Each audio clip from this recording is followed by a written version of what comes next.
내 동료 의사들은 나를 이상한 의사라고 부른다.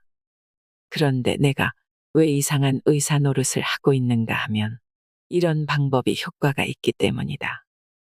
전문의가 되어 세상에 나왔을 때는 나는 이제 어떤 어려운 병도 다 고칠 수 있겠구나 하는 자만심을 갖게 되었다. 종합병원의 외과 과장이 되어 많은 환자를 보게 되었는데 얼마 안 가서 나의 교만한 자신감은 무너지기 시작했다.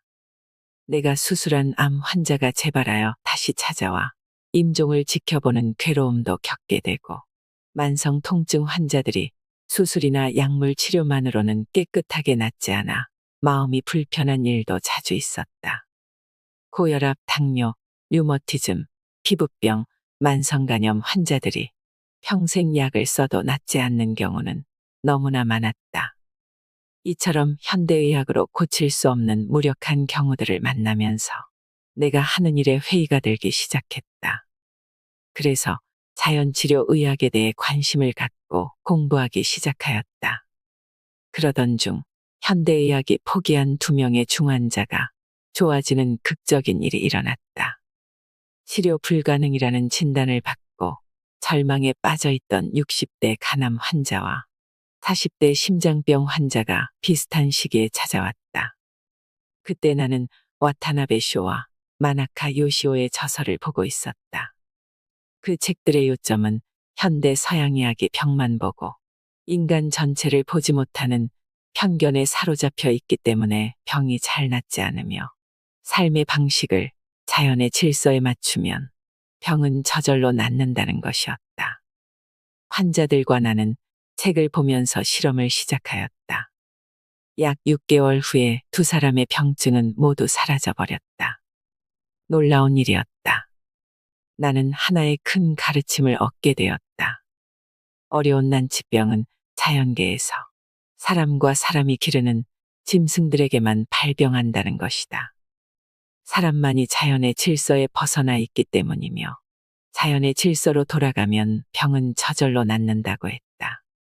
치유의 힘은 의사에게서 나오는 것이 아니라 자연으로부터 나온다. 병을 고치려 하지 말고 병을 가진 인간 전체를 치유해야 한다. 오늘 소개해드릴 책은 비우고 낮추면 반드시 낫는다라는 책입니다. 전인치유의학권이자 전홍준 박사가 30년 임상 경험에서 검증한 내용을 토대로 우리 몸을 치유하는 방법에 대해 소개하고 있는데요. 만성질환과 난치병을 약 없이 고치는 게 가능할까요? 전홍준 박사는 모든 병은 피가 탁해서 온다고 합니다. 영상이 도움되신다면 구독과 좋아요, 알림 설정 부탁드립니다. 자연을 따르면 저절로 낫는다. 몸의 치유. 모든 병의 원인은 하나, 피의 오염. 만병일독이라는 말이 있다. 10,000가지 병이 하나의 독, 곧 피의 오염에서 생긴다는 뜻이다. 지나친 스트레스, 과로, 과식 등 무리한 생활을 하면 교감신경이 긴장되고 스트레스 호르몬이 과다 분비되어 혈관이 수축하게 된다. 또한 이런 생활 습관은 피를 혼탁하게 만든다. 고지혈증, 동맥경화증이란 오염된 혼탁한 피가 좁아진 혈관을 효율적으로 흐르도록 하기 위해 노폐물은 혈관 벽에 달라붙게 하고 비교적 맑은 피는 혈관 중앙 통로로 흘러가도록 생체 스스로가 자구책을 쓰고 있는 것이다. 이처럼 탄력성이 떨어지고 좁아진 혈관을 통해서 탁한 피를 머리끝부터 발끝까지 전신에 골고루 보내려면 심장과 혈관이 불가피하게 압력을 높일 수밖에 없는데 이것이 고혈압이다. 그러므로 혈압이 올라간 것이 잘못된 게 아니고 혈관 통로가 좁아지고 피가 탁해진 것이 잘못이다. 심장과 혈관은 이런 악조건 속에서도 온몸 구석구석까지 피를 잘 돌게 하려고 안간힘을 쓰고 있는 것이다. 혈압을 높이지 않으면 전신의 세포에 산소와 영양분, 수분을 공급할 수 없기 때문이다. 이때 피와 혈관 내벽에 오염된 상태는 그대로 둔 채 혈압만 낮추는 약을 쓰면 전신의 피를 잘 돌리고 있는 자기 치료 과정을 방해하는 꼴이 되고 만다. 피를 맑게 정화하는 원인 치료는 하지 않은 채 혈압 강아제만 쓰는 환자들에게서 뇌경색이 더 많이 발병하는 이유는 지금 뻑뻑한 피를 머리끝까지 보내려고 불가피하게 압력을 높이고 있는데 약을 써서 압력을 떨어뜨리니까 뇌혈관에 피가 잘 돌지를 못하고 결국 피찌꺼기가 쌓여 혈관이 막히게 되는 것이다. 혼탁한 피 속에 과잉 영양분이나 중간대사 산물이 분해되고 대사되지 못한 채 축적되면 인슐린을 분비하는 췌장 같은 기관이 과로로 지쳐 대사 능력이 떨어지게 된다. 이럴 경우 어쩔 수 없이 당분과 같은 과잉 영양분을 밖으로 배설시켜야만 하는데 이것이 당뇨이다. 이런 끈적끈적한 피찌꺼기가 심장의 관상동맥 통로에 쌓이게 되면 협심증, 심근경색증이고 뇌혈관을 막으면 뇌경색이다. 피 속에 기름기가 간에 쌓이면 지방간이고 요산이 혈관에 쌓이면 통풍, 전립샘의 혈액순환 장애로 부종이 오면 전립샘 비대증이다. 오염된 피가 관절 마디의 혈액순환을 방해하면 관절 류머티즘이나 다발성 관절염의 원인이 된다. 대부분의 두통, 어깨 결림, 요통 등 만성 통증은 근골격계의 구조 이상이 원인이 아니라 피가 오염되어 제대로 흐르지 못한 상태, 곧 혈액순환 장애가 원인이다. 허주는 동의보감에서 피가 잘 통하면 통증이 없고 피가 막히면 통증이 생긴다고 했다. 대부분의 만성 통증 원인은 혈액순환이 나빠 세포에 충분한 산소와 영양분이 공급되지 못하고 있는 탓이다. 좁아진 혈관 속으로 점도가 높은 피를 한사코 통과시키기 위해 혈관 확장 호르몬을 분비하며 생체 스스로가 안간힘을 쓰는데 이것이 통증으로 지각된다. 이런 것을 보더라도 대부분의 만성 통증은 혈액순환 장애로 세포의 산소가 부족한 데서 비롯된다는 것을 알 수가 있다. 이런 통증 환자들에게 생채식이나 절식을 시키면 혈관 벽에 붙어 있던 지방 성분 등 노폐물이 자연스럽게 청소되어 피가 맑아지고 혈액순환이 원활해진다. 세포의 산소와 영양 공급이 아무 저항 없이 잘 이루어지니까 통증은 곧 사라져 버린다. 대부분의 어지럼증은 혈류 장애로 인한 두뇌의 산소 부족과 관련이 있고 이명은 좁은 혈관을 통해 혈구가 어렵사리 통과할 때 성신경이 감지하는 마찰음으로 추정된다. 이런 어지럼증과 이명 환자에게 약 10일 정도 절식을 시키면 대부분 극적으로 좋아진다. 피가 맑아지고 혈류가 좋아져 뇌의 산소 공급이 잘 되기 때문이다. 수족냉증과 손발 저림은 대부분 신경 손상이 원인이라기보다는 혈액순환 장애가 원인이다. 우리 몸의 어느 부분이라도 냉증이 있는 곳은 거의 틀림없이 혈액순환이 잘 안 되고 있기 때문이고 손발 저림이란 좁은 혈관의 틈새로 탁한 피를 보내려고 안간힘을 쓸 때 느껴지는 증세이다. 이런 증세들도 생채식과 절식 후에 거의 다 극적으로 개선된다. 아토피, 알레르기 등 만성 난치성 피부 질환의 근본 원인은 대부분 피의 오염과 관련이 있다. 이런 환자들에게 약 10일간의 절식 후 몇 개월간 생채식을 시켜보면 거의 대부분 깨끗하게 좋아진다. 알레르기 비염, 축농증, 중이염도 단순히 코와 귀에 생긴 병이 아니라 피의 오염이 근본 원인이다. 그래서 코와 귀만 치료해서는 잘 낫지를 않는다. 이런 증세는 사실 그 자체가 병이 아니라 피 속의 독이 코와 귀를 통해 배설되고 있는 자기치료 과정인 것이다.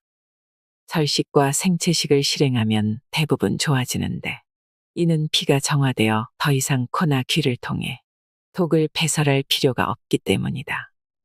하지 정맥류나 치액도 겉보기에는 다리나 항문 주변의 정맥 혈관이 확장된 것이다. 그러나 단순히 다리나 항문 주변에 정맥 순환장애만 있는 것이 아니다. 잘 살펴보면 그 배후의 정맥을 확장시키는 원인이 될 만한 전신의 혈액순환 장애가 공존하고 있는 경우가 많다. 이런 환자들이 국소적인 수술만으로 근본적인 치료가 잘 안 되고 자주 재발하는 이유는 정맥을 확장시키고 있는 혈액의 오염과 순환장애가 여전히 남아있기 때문이다. 따라서 수술을 하기 전에 먼저 절식과 생채식을 시키고 사지모세혈관의 미세 진동 운동을 실행하면 10중 8구 수술할 필요 없이 거의 다 좋아진다. 생리통과 자궁근종도 혈액순환 장애가 근본 원인이다. 생리 때 자궁은 피의 소모가 많아 많은 양의 피를 공급받아야만 하는데 자궁으로 가는 혈액순환이 나쁠 경우에는 혈관을 확장시켜 피를 보내려고 안간힘을 쓰게 된다. 이런 자구책이 생리통으로 느껴진다. 자궁근종은 만성적으로 자궁의 혈류가 나빠서 생긴 대사장애의 결과이다. 자궁근종 환자들에게 장기간 생채식과 온연료법으로 혈류를 개선시키면 자연스럽게 근종의 크기가 작아지는 것을 볼 수 있다. 대부분의 탈모는 두피에만 국한된 병증이 아니라 전신의 혈액순환 장애와 관련이 있다. 두피의 말초 혈관들이 막혀 있어 혈액순환이 안 되면 머리털의 모근이 두피의 뿌리를 받고 살 수 없다. 마치 척박한 땅에는 풀이 나지 않는 것처럼 두피의 산소와 영양 공급이 안 되니까 머리털이 돋아날 수도 자랄 수도 없게 된다. 탈모 환자가 절식과 생채식, 충분한 휴식과 스트레스 해소법을 실천하면 극적인 효과가 있다.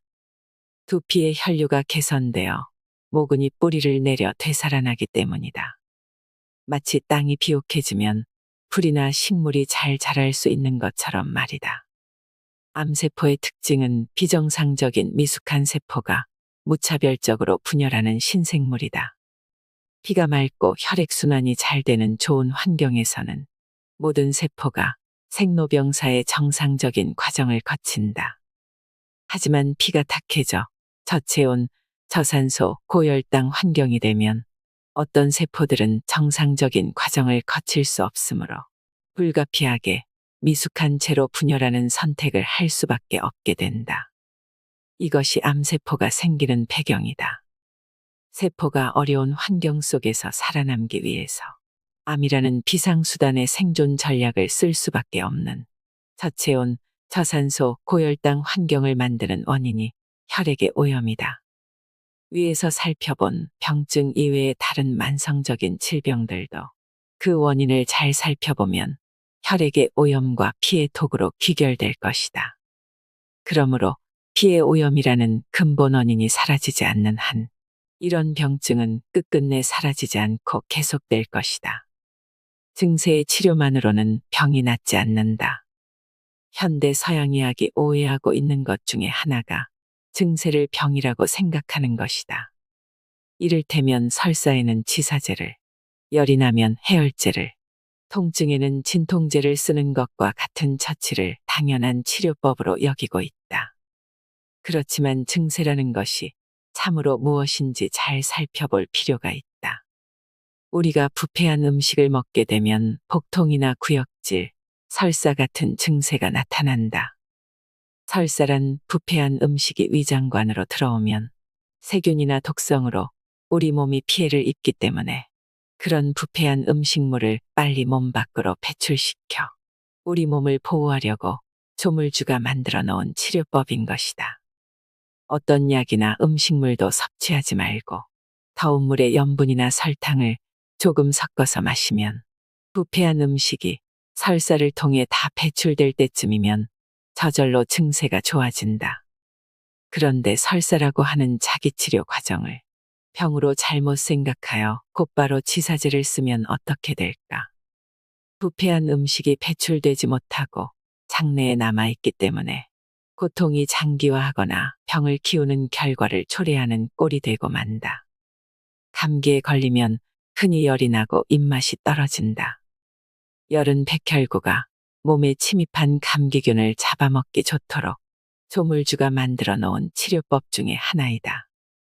열이란 세균을 비실비실하게 만들어 힘을 쓰지 못하도록 공격하는 일종의 불작전이라고 할 수 있다. 이때 해열제를 써서 열을 꺼버리면 죽기 직전의 세균을 살려주는 꼴이 되고 만다. 해열제를 쓰면 일시적으로 열이 떨어지는 것 같지만 거의 틀림없이 다시 열이 오르는 이유는 우리 몸의 면역 체계는 그 세균이 섬멸될 때까지 불작전을 계속해야만 하기 때문이다. 입맛이 없다면 밥 대신에 과일, 야채 주스나 더운 물만 마시게 하고 열이 날 때는 오히려 열을 더 올리기 위해 각탕법 등으로 땀을 흘리게 하는 식으로 증세를 존중하고 도와주면 하루나 이틀 사이에 대부분의 증세는 다 사라지고 활기를 되찾게 된다. 환자들에게 처음부터 해열제와 항생제 따위로 증세를 억압하는 반생리적인 치료를 함으로써 병을 오래 가게 하고 병을 키우는 경우가 얼마나 많은지 모른다. 현대의학의 많은 의사들이 오해하고 있는 것 중에 하나가 고혈압이라는 증세를 병이라고 생각하는 것이다. 고혈압이란 병이 아니고 생체의 자기치료법이다. 피가 맑고 혈관이 깨끗하여 탄력성이 있으면 혈압을 높일 필요가 없을 텐데 피가 탁해지고 혈관 통로가 좁아지면 어쩔 수 없이 심장과 혈관은 피를 전신에 흐르게 하기 위해 혈압을 높이는 자기치료법을 써야만 한다. 서양의학 교과서에 본태성 고혈압의 원인은 잘 모른다고 되어 있다.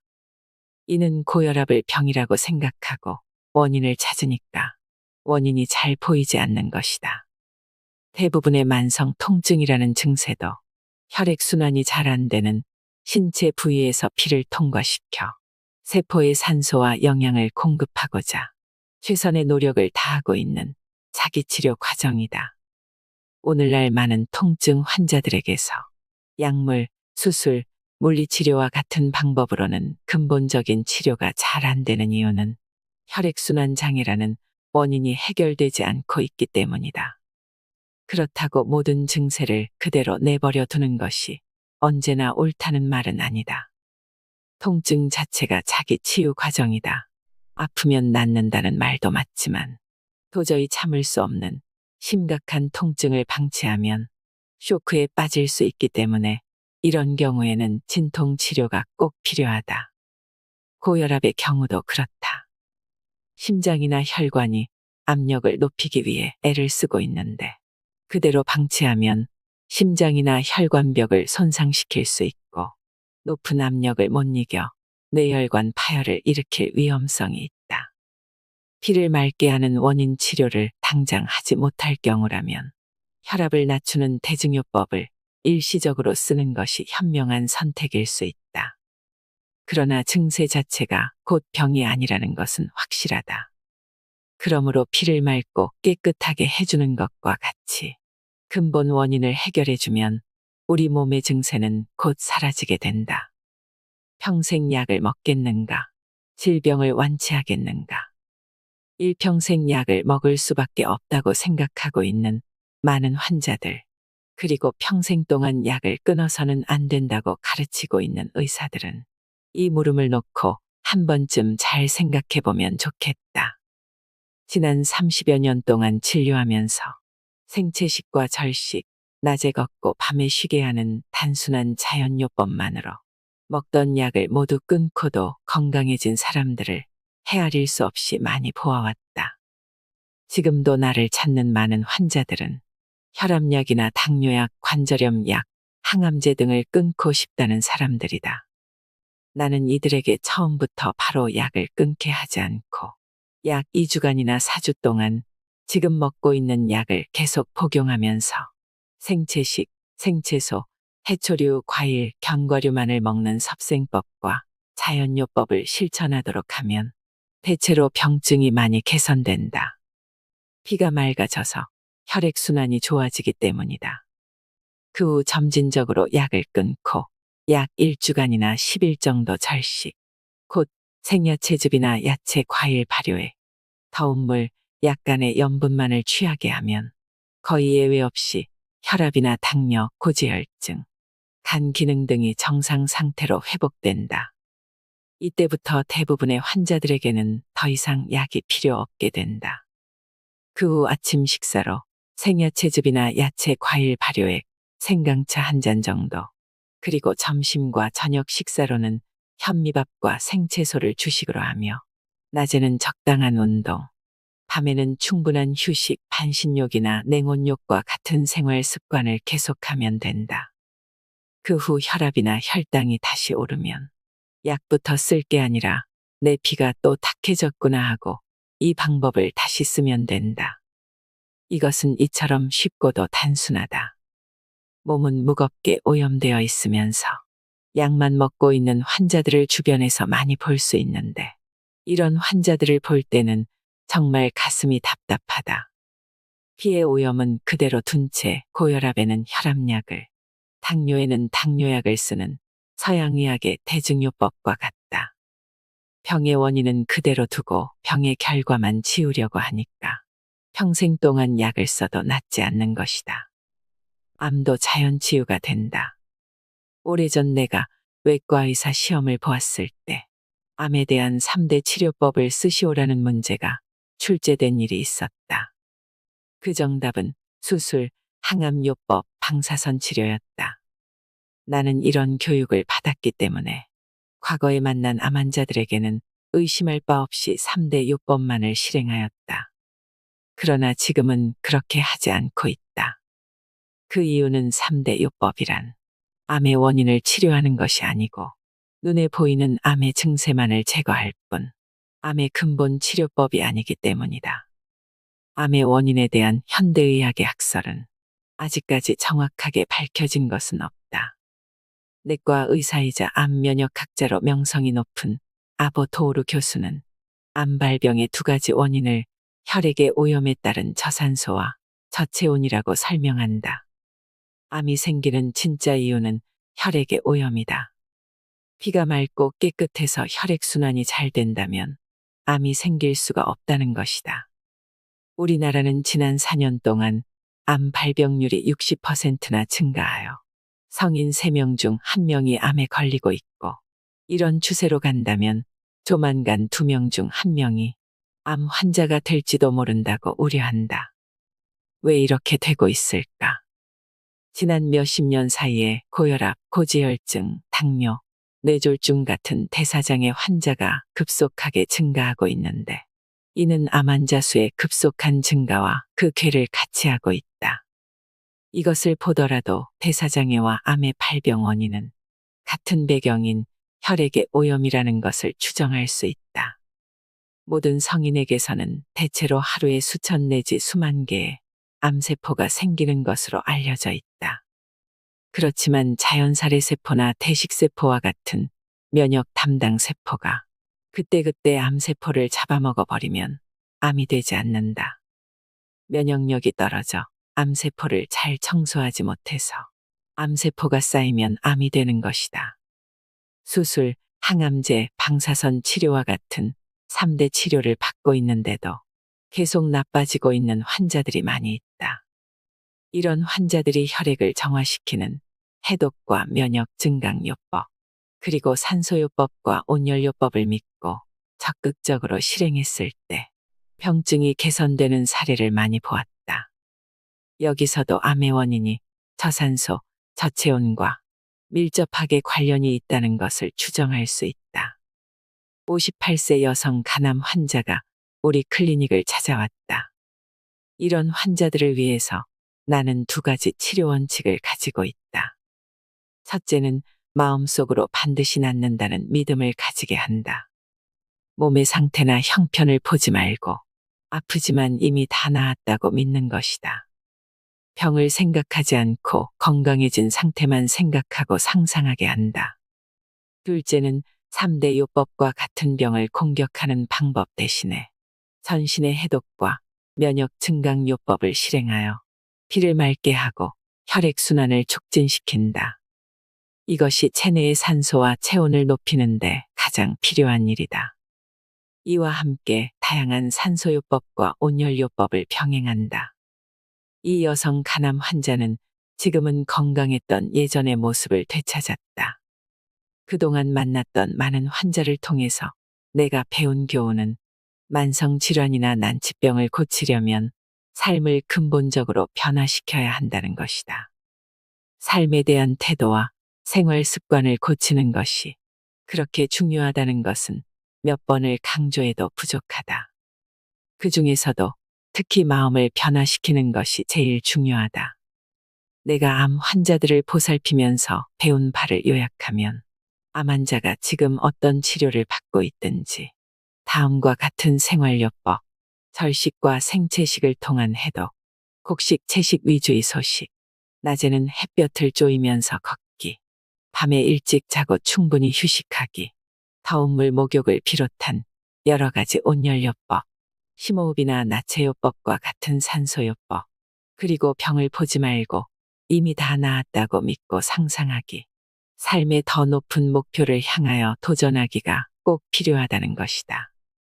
이와 같은 생활요법들은 우리 피를 맑게 해주고 그 맑은 피를 전신에 잘 돌게 하여 결과적으로 전신의 세포에 산소를 충분히 공급하게 해준다.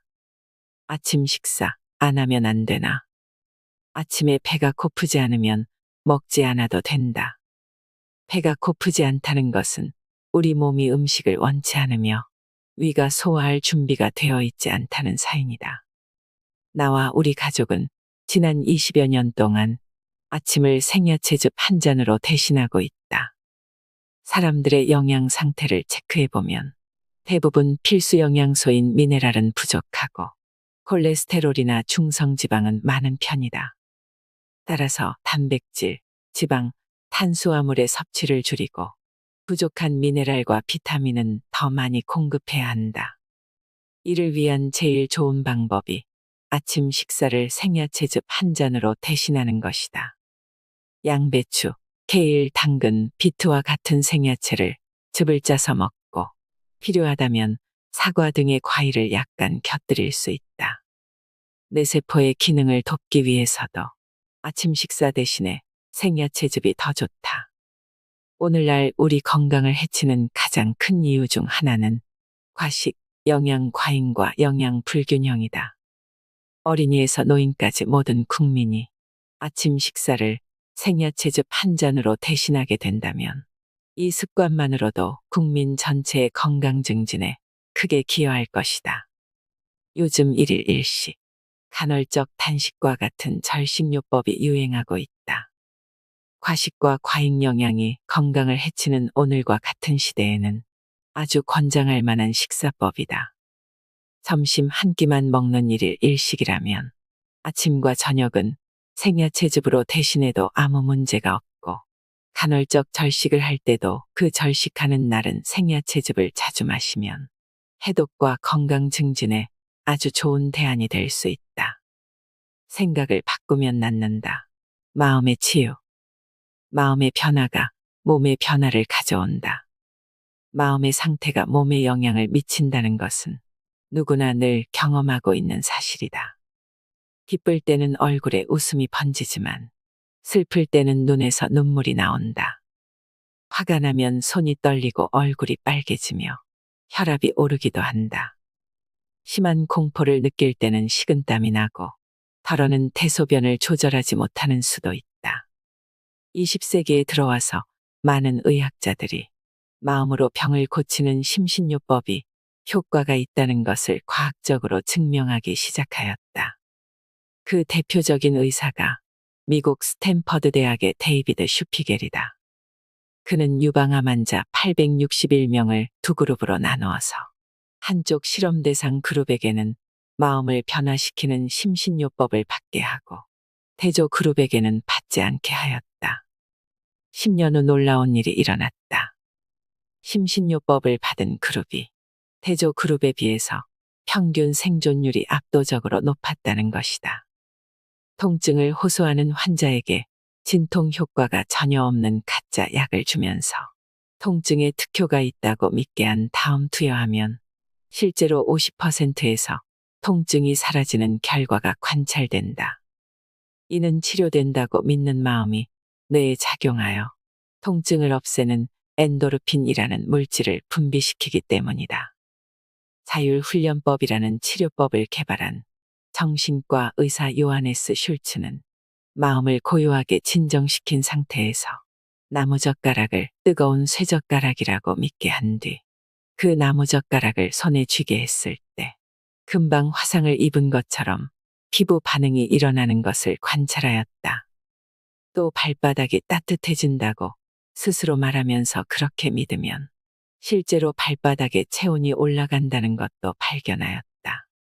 이런 결과들은 마음이 몸의 장기와 연결되어 정보를 전달한다는 것을 보여주고 있는 것이다. 미국의 방사선 치료 의사 칼 사이먼트는 부정적인 마음 상태가 암세포를 방어하는 NK세포를 약화시켜 결과적으로 암세포가 증식하는 환경을 만들어 준다는 것을 발견하였다. 그는 마음 상태를 긍정적인 쪽으로 전환함으로써 NK세포를 강화시켜 암을 치유할 수 있는 긴장 이완과 상상법이라는 치료법을 개발하였다. 소금 적게 먹을수록 좋은가? 자연 그대로의 천일염은 불에 구워 볶음 소금으로 먹을 경우 입맛에 맞는 만큼 짜게 먹어도 해가 없다. 하얀 정제염은 100% 염화나트륨인데 비해서 천일염에는 여러 가지 광물질, 미네랄 등 영양소가 함유되어 있다. 이런 물질들이 염화나트륨의 독성을 스스로 해독하는 자정작용을 일으킨다. 또한 천일염은 바닷물의 수분이 증발하고 남은 바다 생명의 액기스이지 단순히 염화나트륨이 아니다. 천일염은 현재의 과학 수준으로는 다 밝혀지지 않은 미지의 생명 에너지가 응축되어 있는 신비한 약과 같다. 목포대학교 연구소의 실험에서는 천일염과 정제염을 먹인 쥐를 관찰한 결과 수축기와 이완기 혈압 모두 천일염을 먹인 쥐가 정제염을 먹인 쥐보다 낮게 유지되는 것이 관찰되었다.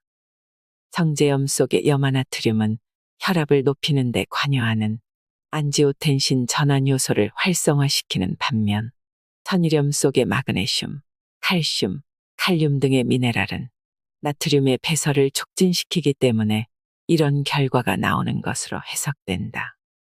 내가 배운 서양의학에는 저염식, 염분 제한이라는 용어가 자주 나온다. 한국의 전문가들이 이런 것을 기계적으로 해석한 나머지 사람들에게 무리하게 가르치는 경향이 있는 것 같다. 우리가 서양에 가보면 그들은 대부분 정제염만 쓰고 있는 것을 볼 수 있다.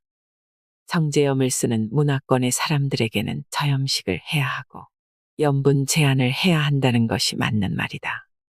그러나 한국의 전통 음식인 간장, 된장, 고추장, 김치, 젓갈 등은 모두 천일염을 재료로 한 것이므로 서양 사람들이 섭취하는 염분과 한국인들이 섭취하는 염분은 그 성분 자체에 큰 차이가 있다.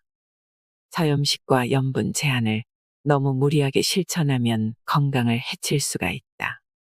소금의 나트륨은 체내의 삼투압 조절, 산염기 평형, 세포 외액의 양 조절 등 체내 항상성 유지에 중요하며 신경 흥분, 영양소 이동, 근육 수축 등에 중요한 작용을 한다.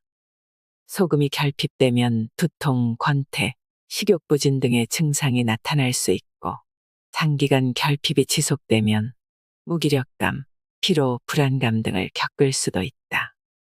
소금은 체내에서 정화, 소염, 살균, 방부 작용을 한다. 또한 신진대사를 촉진시키고 노폐물의 배설에도 도움이 된다. 따라서 체내의 염분이 부족하면 혈액의 정화나 병균에 대한 저항력이 약해지고 몸 안의 염증도 쉽게 낫지 않는다. 소금 섭취가 부족하면 우리 몸의 체온이 떨어지는데 이는 면역력 저하와 직결되기도 한다. 적당한 양의 소금 섭취는 면역력을 증강시키고 우리 건강을 유지시키는 데 매우 중요하다. 비우고 낮추면 생명이 보인다. 피의 독을 만드는 4가지 배경. 호흡, 얕고 빠르고 거칠게 가슴으로 쉬는 과호흡. 많은 현대인들이 긴장되고 바쁜 생활 때문에 숨을 얕고 빠르고 거칠게 쉰다. 배로 숨을 쉬는 것이 아니라 가슴으로 숨을 쉰다. 갓난아이들을 관찰해보면 아랫배로 숨을 쉬고 있는 것을 볼 수 있다.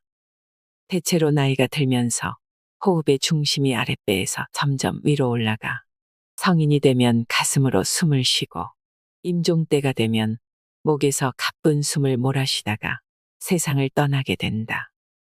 그래서 될 수 있으면 아랫배로 깊고 천천히 호흡을 해야 한다. 사람들은 왜 숨을 얕고 빠르고 거칠게 쉴까?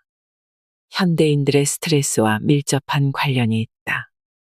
가슴으로 급하게 숨을 쉬면 교감신경의 긴장과 스트레스 호르몬의 과다 분비를 부추기며 따라서 혈관이 수축되고 피가 혼탁해져 혈액순환 장애를 가져온다.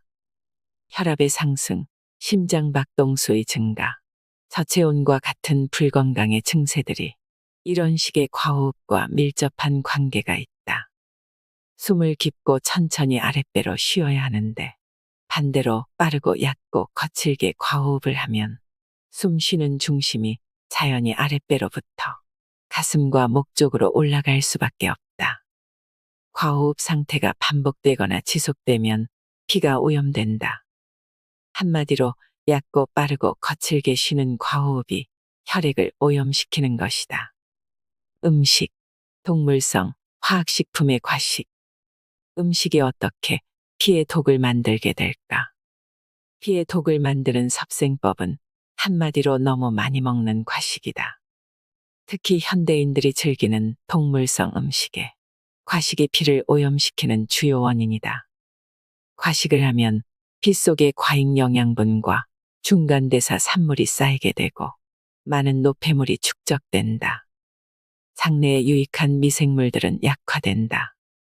자연히 피의 내독소가 형성된다. 음식의 섭생으로 독을 만드는 또 하나의 주요 원인은 화학물질로 오염된 음식의 과식이다.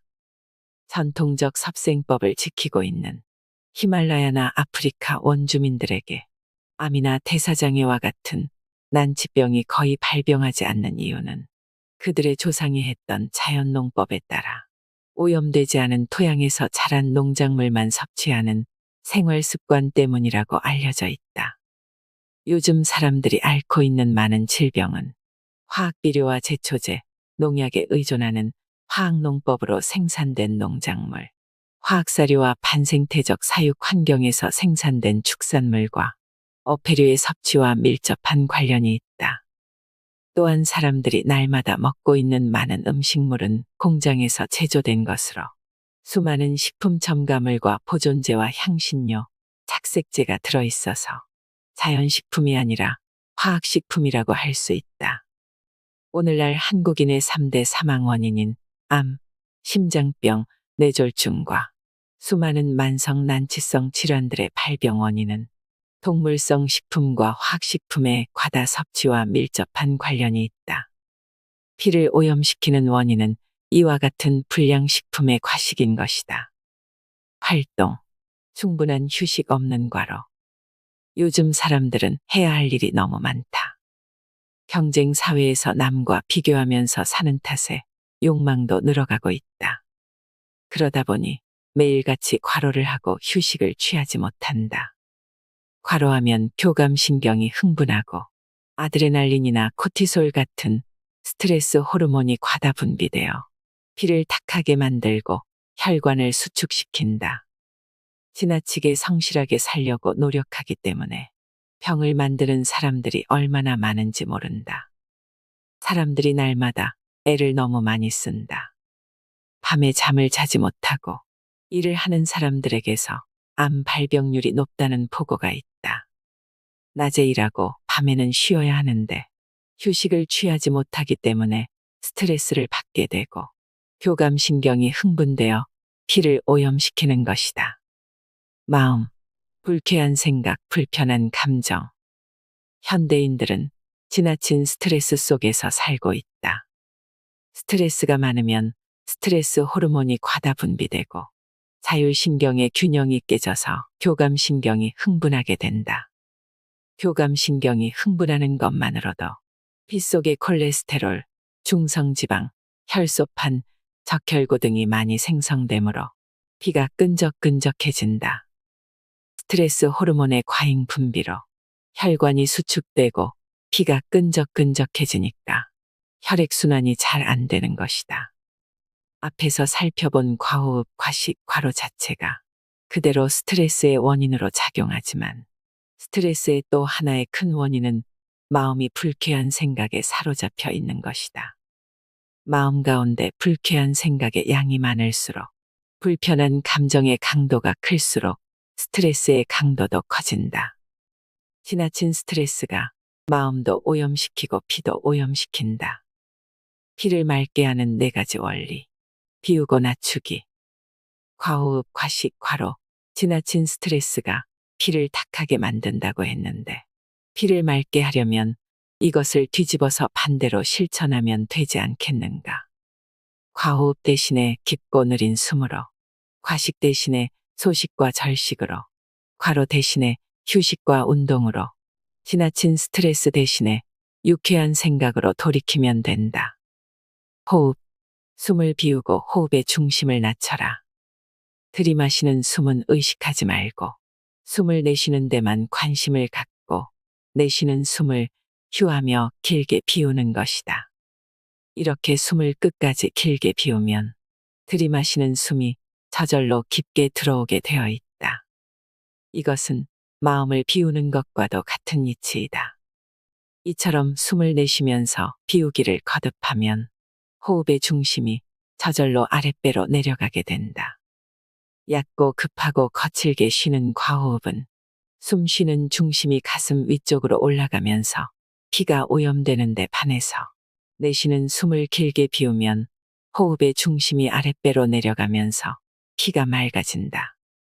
이처럼 내쉬는 숨을 길게 비우는 심호흡을 계속하면 저절로 아랫배로 숨을 쉴 수 있게 된다. 이것이 익숙해지면 숨을 들이마실 때 아랫배가 불룩해지고 숨을 내쉴 때는 아랫배가 홀쭉하게 들어가는 복식호흡이 된다. 의식을 아랫배에 집중하고 깊고 길게 가늘고 고르게 아랫배로 숨을 쉬는 것이 제일 좋은 호흡법이다. 솜털을 코끝에 가까이 대도 움직이지 않을 만큼 고요하게 천천히 숨쉬기를 하면서 내쉴 때 하나 하고 또 들이마신 후 천천히 내쉬면서 둘 하는 식으로 숨을 내쉴 때마다 호흡의 숫자를 헤아린다.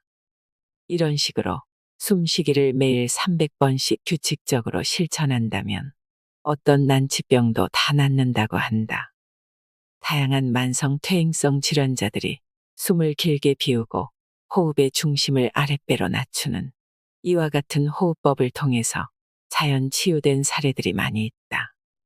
음식. 장을 비우고 음식의 양을 낮춰라.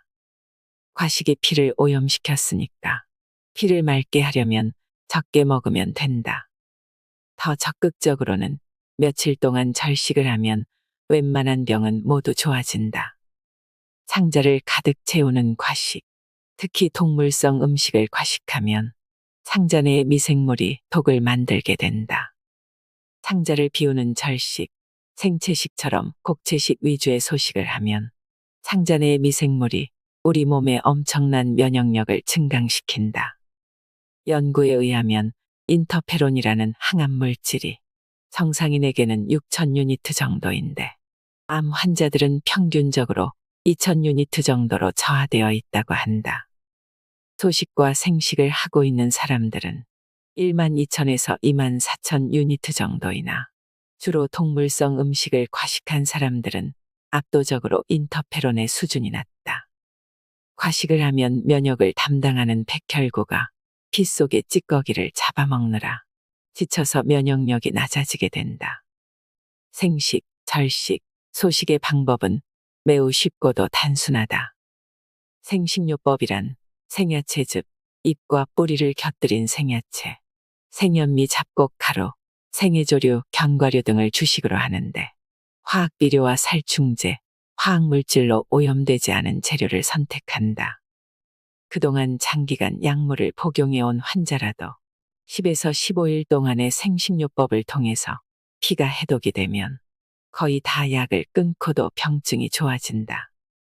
절식요법이란 7에서 10일간 씹어먹는 일체의 음식 대신에 생야채즙, 야채, 과일 발효액, 생강차, 더운 물만 섭취하는 전신 해독요법이다. 이 절식요법을 실행한 환자들은 그동안 약을 쓰지 않았는데도 혈압이나 혈당, 간 기능 검사상의 수치 등이 다 정상인 것을 발견할 수 있었다. 활동. 욕망을 비우고 노력의 강도를 낮춰라. 지나친 욕망과 과로도 피를 오염시키는 원인이므로 욕망을 비우고 심신을 쉬게 하는 것이 피를 맑게 하는 해결책이다. 자신이 결핍되고 부족한 존재가 아니라 참으로 자신이야말로 모든 것을 다 가진 온전한 존재라는 사실을 발견할 때 욕망이 비워지고 애쓰는 노력도 멈출 수가 있다. 그리고 제일 좋은 운동은 걷는 것이다. 햇볕을 쬐이며 숲길을 걷는 것이 좋다. 천천히 걸으며 숨을 길게 내쉬는 호흡법을 함께 하는 것도 좋다. 기분 좋을 만큼 적당히 걷는 것이다. 운동을 무리하게 하여 즐거워야 할 운동이 과로가 되어서는 안 된다. 삶의 목적은 기분 좋게 사는 것이 아니겠는가. 그래서 운동과 휴식도 기분 좋을 만큼 균형을 맞추는 것이 좋으며 운동이 휴식처럼 즐거움을 줄 때 효과가 있다. 밤에 일찍 잠자리에 들고 충분히 쉬는 것도 매우 중요하다. 현대인은 밤늦게까지 잠자리에 들지 못하는 경우가 많다. 이것이 얼마나 건강을 해치는지 모른다. 마음, 생각을 비우고 나를 낮추라. 마음이 유쾌하지 못한 생각들로 꽉 차 있는 상태가 스트레스이며 이런 스트레스가 피의 오염과 불건강의 주요 원인이라고 했다. 유쾌하지 못한 생각을 다 비우고 기분 좋은 생각만 마음에 남게 하는 것이 치유의 목표이다. 피가 오염되어 혈관에서 잘 흘러가지 못하고 막히면 병이 되듯이 어두운 생각들이 마음의 공간에 묶여 흘러가지 못하면 병이 되는 것이다. 웅덩이에 고인 물은 썩고 흐르는 물은 썩지 않는 것이 자연의 이치다. 피와 마음도 이와 같아서 한 곳에 고정되어 있지 않고 잘 흐르면 병이 생기지 않는다. 만성질환과 난치병. 이렇게 하면 쉽게 낫는다. 음식과 식사법. 점심과 저녁 식사는 현미밥, 잎과 뿌리를 곁들인 생채소, 해조류, 과일, 견과류, 발효 음식 등을 주로 섭취한다. 화학 첨가물이 들어있지 않은 자연 조미료로 맛을 낸 반찬을 곁들인다. 된장, 간장, 깨소금, 통깨, 들기름, 식초, 들깨가루, 마늘 다진 것, 다시마, 멸치가루 등으로도 아주 좋은 음식 맛을 낼 수 있다. 건강 유지와 개선, 질병 예방을 위한 최선의 식사법이다. 산물, 고기, 생선, 우유와 유제품, 백설탕, 흰밀가루, 흰쌀밥, 하얀 정제염, 화학 조미료 등은 피하거나 주의를 요한다. 물은 되도록 더운 물을 마시되 식사 2시간 전부터 식후 2시간 사이에는 마시지 말고 저녁 식사 2시간 후부터는 마음껏 마시는 것이 좋다. 음식은 될수록 충분히 오래 씹고 모든 음식에 감사하는 마음으로 즐겁게 식사하는 습관을 가진다. 생강차 만들기. 농약이나 화학비료를 쓰지 않고 재배한 유기농 생강을 잘 씻어 껍질을 벗긴 후 믹서에 곱게 간다. 유리병에 담아 꿀이나 흑설탕으로 재워 냉장고에 보관한다. 뜨거운 물이나 홍차와 혼합하여 음용한다. 현미밥 짓기. 농약, 화학비료, 제초제를 쓰지 않은 유기농이나 자연농법으로 재배한 현미를 사용한다. 현미야말로 그 중요성을 아무리 강조해도 모자랄 만큼 좋은 음식 재료이다. 밥을 지을 때는 주로 현미와 현미 찹쌀을 1:1 비율로 하고 여기에 검정쌀, 기장, 수수, 율무 등을 조금씩 넣고 메주콩, 완두콩, 강낭콩, 녹두, 팥, 완두콩 등과 같은 콩류를 약간씩 혼합하여 밥을 지으면 영양도 뛰어나다. 이런 밥 자체가 우리 몸을 살리는 약이 된다고 해도 지나친 말이 아니다. 더 맛있고 영양이 풍부한 밥을 원한다면 감자, 고구마, 호박, 옥수수, 호두, 버섯 등을 추가해도 좋다. 이와 같은 현미 잡곡밥을 먹게 되면 영양도 아주 뛰어나고 씹는 맛도 좋다. 현미밥은 압력 밥솥을 사용하고 여기에 소량의 죽염을 넣으면 밥이 더 잘 퍼지고 맛도 좋아진다. 운동과 휴식. 햇볕 쬐이며 걷기. 운동 중에 가장 좋은 운동 하나만 고르라고 한다면 햇볕을 쬐이며 천천히 걷기이다. 오전 10시에서 오후 1시 사이가 가장 좋은 시간대이며 이 시간을 이용하기가 어렵다면 다른 시간도 좋다. 30분이나 1시간 또는 2시간 정도 될 수 있는 대로 햇볕을 쬐이며 천천히 무리하지 않고 걷는다. 공기가 좋은 숲속 길이면 더욱 좋다. 힘들지 않고 즐거운 놀이와 같은 걷기여야 하고 자연 환경과 한데 어울려 즐기는 시간이 되어야 한다. 걷기는 전신 운동으로도 최선의 방법이지만 마음속에 불편한 생각과 감정을 털어버리고 유쾌한 생각과 감정으로 재충전하는 데도 아주 좋은 방법이다. 취침 전 반신욕, 수족 온욕, 냉온욕. 반신욕, 수족 온욕, 냉온욕과 같은 목욕요법은 건강 유지를 위해 매우 필요한 방법이다. 현대인들의 건강을 해치는 가장 큰 원인 중 하나가 냉기이다. 특히 밤에 잠자리에 들기 전 반신욕이나 수족 온욕을 통해서 체온을 높이면 심신이 이완되고 기분이 편안해지는 것을 경험할 수 있다. 체온을 1도만 올려도 면역력이 6배 이상 늘어난다는 면역학자들의 연구 결과도 있다. 반신욕 방법. 욕조에 38에서 42도 정도의 더운 물을 채우고 하반신만 담그는 목욕법을 말한다. 배꼽 위 상반신은 수면 밖으로 노출함으로써 심장에 열과 물의 압력에 의한 부담을 주지 않고 콩팥 등 하반신 기관만 따뜻하게 덮여준다. 목욕 시간은 10에서 20분 정도 또는 본인이 가장 기분이 좋을 정도로 하되 무리하게 땀을 흘릴 필요는 없다. 처음부터 무리해서 땀이 나올 때까지 탕 속에 있을 것이 아니라 정해진 시간을 지키면서 매일 실행하면 땀이 나지 않던 사람도 서서히 땀을 흘리게 된다. 반신욕을 할 때 땀이 나지 않는 사람은 호르몬 분비가 불균형하다는 증거이다. 반신욕을 하기 어려운 환경에 있거나 반신욕을 하는 것이 무리인 중환자나 노약자는 손과 발만 따뜻한 물에 10분에서 15분 담가주어 전신을 따뜻하게 하는 방법도 좋다. 냉온욕 방법. 냉수욕과 온수욕을 교대로 행하는 목욕법을 말한다. 온욕만 하는 경우 땀을 너무 많이 흘리게 되면 수분, 염분, 비타민C의 손실을 초래하기 쉽다. 또 체액의 산과 알칼리의 불균형이 일어날 수도 있다. 그러나 냉온욕은 땀 흘리는 것을 막고 산과 알칼리의 평형을 유지시킴으로써 특히 고혈압, 당뇨, 심장병, 관절 류머티즘, 신경통, 두통, 감기 등의 병증에 효과가 있고 피로를 푸는 데도 도움을 준다. 방법은 처음에 냉탕에 1분 들어갔다가 다음에 온탕에 1분 들어가는 식으로 본인이 기분 좋을 정도의 횟수를 한다. 보통 7에서 11회 정도가 좋다. 여기서 1회란 냉탕과 온탕을 한 번 왕래하는 것을 말한다. 제일 좋은 방법은 꼭 냉탕에서 시작해서 냉탕으로 끝내고 시간은 각각 1분씩으로 하는 것이다. 욕조가 하나밖에 없으면 욕조에는 더운 물을 채우고 냉수욕은 밖으로 나와서 샤워기로 하면 냉수욕과 온수욕을 교대로 할 수 있다. 비우고 낮추면 반드시 낫는다의 저자 전홍준 박사는 지난 30년 동안 만성질환을 앓는 수만 명의 환자들을 약물을 거의 쓰지 않는 생태주의적인 의료, 곧 자연식이나 곡체식을 위주로 한 소식 등의 방법으로 치료하였습니다.